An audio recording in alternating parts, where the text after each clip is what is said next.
रंगीन सानो शहर सुनौलो नगरमा आदित्य नामको एक सरल अलिक लजालु तर निकै कल्पनाशील केटा बस्थ्यो।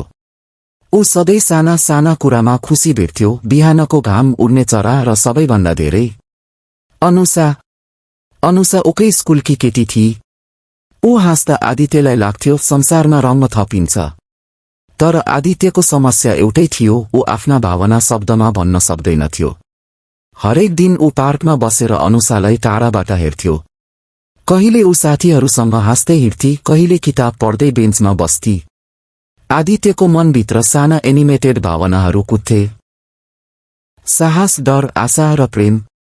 तर साहस सधैँ डरले पछाडि धकेलिन्थ्यो। एक दिन शहरमा सपना महोत्सव लाग्यो।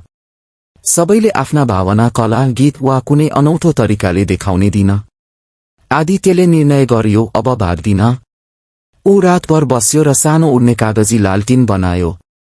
लालटिनभित्र उसले एउटा सन्देश लेख्यो, अनुसा, तिमी बोल्दा मेरो डर शान्त हुन्छ।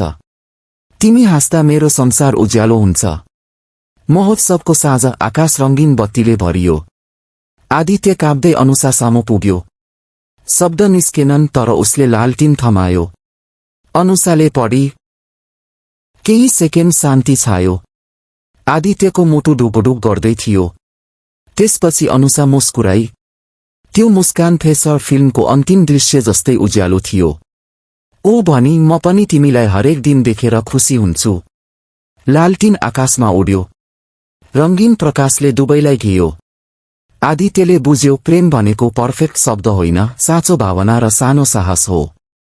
त्यो साँझ सुनौलो नगर झन रंगीन भयो, किनकि दुई मनहरू नजिकिएका थिए।